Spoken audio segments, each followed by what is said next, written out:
नमस्कार मित्रों, beyond the scene के इस एपिसोड में आपका बहुत बहुत स्वागत है। हालांकि संविधान में कई सारे प्रावधान महिलाओं के लिए बने हुए हैं, लेकिन उन प्रावधानों को महिलाओं तक पहुंचाना, उनको न्याय दिलाना, उनके लिए लड़ाई लड़ना, ये हर किसी के बस की बात नहीं होती। आज हमारे बीच एक ऐसी शख्सियत है जिनका निष्पक्षता, निस्वार्थ भाव से सेवा करना जिनकी पहचान है, और साथ में उन्होंने अपने जीवन में संघर्षरत रह के दूसरी समाज की दूसरी महिलाओं को भी न्याय दिलाया है। आज हम मिलने जा रहे हैं श्रीमती अनुराधा शिवरे जी से। मैम, आपका बहुत बहुत स्वागत है हमारे शो में। धन्यवाद। चलिए, तो आज हम मैम से जानेंगे कि किस तरीके से उन्होंने अपने जीवन में संघर्ष करके आगे बढ़ी हैं वो, और कैसे उन्होंने समाज की दूसरी महिलाओं के लिए, उनके हक के लिए लड़ाई आगे लड़ी है। साथ में हम जानेंगे कि उनका विभिन्न पहलुओं पर क्या विचार है जो समाज से जुड़े हुए हैं, उनकी संघर्ष की कहानी को सुनेंगे। तो मेरा आपसे निवेदन है कि वीडियो के अंत तक बने रहिए और साथ में वीडियो को लाइक, शेयर और सब्सक्राइब जरूर कीजिए। चलिए शुरू करते हैं। मैम, सबसे पहले मैं आपसे ये जानना चाहता हूँ कि आपके प्रारंभिक जीवन में आपने किन किन चुनौतियों का सामना किया। आप प्लीज हमारे दर्शकों को बताइए। मेरे जीवन में अगर हम चुनौती शब्द का देखिए, तो चुनौती जो मेरे जिंदगी में आई वो आई एक दुर्घटना के साथ।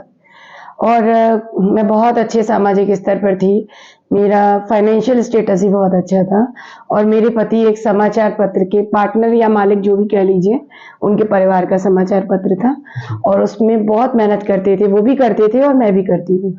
लेकिन अचानक हार्ट अटैक से उनकी डेथ हुई, और उसके बाद में सामाजिक पहलू, राजनीतिक पहलू और सबसे ज्यादा जो पारिवारिक माहौल होता है, इनके साथ हमारे पास बहुत सारी चुनौतियां आई। और विशेष ये था कि जिस समय उनकी मृत्यु हुई, मेरा बच्चा 4 महीने का था और एक सीजर डिलीवरी हुई थी, तो मैं शारीरिक रूप से भी कमजोर थी। और जैसे कि मेरे पति मेरे बहुत पुराने मित्र थे, हमारी शादी परिवार की इच्छा से हुई थी, लेकिन थी हमारी पसंद, तो भावनात्मक जुड़ाव भी बहुत था, और बच्चे भी जिस हिसाब से छोटे छोटे थे, तो एक इनसिक्योरिटी का फील था मेरे अंदर जी। और इस सब के साथ मेरे साथ कुछ क्रिमिनल एक्टिविटी ही मैं कहूंगी, क्योंकि वो पारिवारिक स्टेप्स नहीं थे जिनके खिलाफ मैंने लड़ाई शुरू की जी। तो सबसे पहले ये हुआ कि वित्तीय चीजों पर जिन पे उनका राइट था, बैंक अकाउंट, मोबाइल, आजकल डिजिटल इंडिया की बात होती है कि हर चीज का ओटीपी मोबाइल पे आता है। तो सबसे पहले मेरे हस्बैंड का मोबाइल निकाला गया, जो एक अजीब ही इल्लीगल हरकत थी, क्योंकि पॉसिबल नहीं है विदाउट डेथ सर्टिफिकेट। दूसरा, हमारे जो कानून के मुताबिक फर्स्ट हेयर होते हैं माँ, पत्नी और बच्चे जी। तो मेरे पति, उनकी माँ तो 9 साल के थे तभी एक्सपायर हो चुकी थी, तो अब हमारे पास केवल जो फर्स्ट हेयर थे वो बच्चे और मैं थे। और मेरी मानसिक स्थिति ही ठीक नहीं थी, लगभग 1 साल तक ही नहीं रही। उसके बाद बच्चे तो कुछ कर ही नहीं सकते थे, इसके बावजूद डिजिटल इंडिया में उनका मोबाइल निकला, और मैंने बहुत संघर्ष किया, हर थाने, हर एसपी ऑफिस जाके उन्हें शिकायत की। जब कुछ नहीं हुआ, तो फिर कुछ फाइट मुझे असामाजिक रूप से भी करनी पड़ी, जो मेरी मजबूरी थी, और लड़ा, जीता, जैसे भी किया। बिल्कुल निश्चित मैम, आप आज एक शक्तिशाली और निडर महिला के रूप में समाज के सामने एक उदाहरण प्रस्तुत कर रही हैं, और वाकई में आपकी जो कहानी है या जो आपका सफर है, ये प्रेरणादायी है। तो इसी कड़ी में आगे मेरा अगला सवाल ये है आपसे कि चूंकि आप समाज में एक जागरूकता तो फैला ही रही हैं महिलाओं को न्याय दिलाने के लिए, साथ में एक चीज मैं यहाँ पे आपको स्पष्ट करना चाहूंगी जी, कि सिर्फ महिलाओं को नहीं, मैं थोड़ा सा बताना चाहूंगी कि अभी 1 वर्ष पूर्व एक बहू ने अपने ससुर पर झूठा केस लगाया था। अच्छा। तो उस केस में उस ससुर को मैंने धारा 313, बड़ी खतरनाक धारा होती है भ्रूण हत्या की, मैंने उस ससुर को भी, उनको भी न्याय कराया, धारा हटवाई, चालान भी पेश हुआ। तो मैं यहाँ पर ये बात स्पष्ट करना चाहूंगी, ना महिला, ना पुरुष, ना बच्चे, मैं सिर्फ न्याय की और सच्चाई की लड़ाई लड़ती हूँ। तो इसी तरीके से जब आप ये सच्चाई और बाकी चीजों को सामने लेके आती हैं, तो आपको कई बार विरोध का सामना करना पड़ता होगा समाज के अंदर, परिवार के अंदर। तो आप हमारे दर्शकों को थोड़ा सा बताइए कि किस तरीके से आप उन विरोधों का सामना करती हैं और आप कैसे आगे बढ़ती हैं। देखिए, हमारे यहाँ कथा प्रचलित है सीता की, पर सतयुग नहीं है, तो विरोध को ज्यादा सहना ठीक नहीं है। मेरी अपनी जो सोच है, और मैंने कभी सहा भी नहीं। मैं विरोध पर कभी भी मैंने आक्रामक नहीं हुई, लेकिन मैंने डिफेंस हमेशा रखा। यदि कोई एक्टिविटी बार बार हो रही है तो उसकी शिकायत करना, और बहुत अच्छी स्ट्रेटेजी है मेरी, आपको पसंद आए या ना आए, उसे सार्वजनिक करना। मैंने ये चीज देखी है कि जितना भी षड्यंत्रकारी दिमाग है वो अपनी गलतियों को सामने नहीं आना देना चाहता। तो मैं सबसे बढ़िया बात ये करती हूँ, और मैं अन्य बहनों से भी चाहूंगी कि शेयर करें, क्योंकि आपको लगता है सब एक जैसे नहीं। इसी समाज में, जिसे आप कुछ भी कह सकते हैं, जहां पर लोग अच्छे नहीं है, पर यही अच्छे भी। और आप शेयर करें, आप खुल के सामने आए। देखिए क्या हो रहा है, मैं एक बात बताऊं कि जब बलात्कार हो जाता है तो जिसका बलात्कार होता है उसको घृणा की दृष्टि से नहीं देखना है, जिसने बलात्कार किया है उसको घृणा की दृष्टि से देखना है ना। तो समाज को जो टिप्पणी करनी है, औरतों को जो घूरना है, उसको घूरना है जिसने बलात्कार किया, और सिस्टम बदलना है। तो अगर आपके साथ मान लीजिए कोई गलत हरकत हो रही है तो सामने आइए। बिल्कुल सही बात है। जो समाज में असामाजिक तत्व हैं उनको हमें सामने लेके आना, बढ़ावा नहीं देना है। तो मैम, मेरा अगला सवाल आपसे ये है कि जब अधिकारों की बात आती है, न्याय की बात आती है, तो जनरली आज शहरी परिवेश में तो कई सारी चीजें अवेलेबल हैं, अवेयरनेस भी है, लेकिन जो दूरस्थ गांव हैं, सीमावर्ती इलाके हैं, वहां पर जो महिलाएं हैं, क्या या जनरली हम सभी की बात करें तो महिलाओं को न्याय कैसे दिलाया जा सकता है, और अगर है तो क्या उनके अधिकार उनको मिल सकते हैं? ये छोटी समस्या नहीं है। हालांकि अगर आप पूरी कंट्री को देखिए तो शायद ऐसा कोई कोना हो जो किसी थाने के अंतर्गत ना आता हो। जी। कहने के लिए पुलिस एक ऐसी व्यवस्था है जो पूरे देश के कोने कोने में की गई, लेकिन अब क्या ये अपनी क्षेत्र में काम कर रहे हैं? हमारे यहाँ क्या होता है कि हम एक तो सरकारी विभागों पर उंगली करना, उनके खिलाफ आवाज उठाना क्राइम समझते हैं। बिल्कुल नहीं। They all are public servant. अगर आपके यहाँ कोई कलेक्टर है, आपके यहाँ एसपी है, तो वो कौन है? उनको जो सैलरी मिल रही है ना, वो आपके एरिया में काम करने की मिल रही है। लोक सेवक है। बिल्कुल, ये लोक सेवक है। तो आप पहले समझिए, जो विधायक है वो कौन है? वो जन सेवक है। तो आप कार्यों की विवेचना करना शुरू कीजिए। और हमारे यहाँ क्या होता है कि एक जो विवेचना कर रहा है 10 उसको दबाते हैं, है ना, वो बंद कीजिए। और ऐसे संगठन बनाइए जो निष्पक्ष काम करें, और हमने बनाए हैं, हमारे कुछ संगठन काम भी कर रहे हैं। बिल्कुल बिल्कुल बिल्कुल।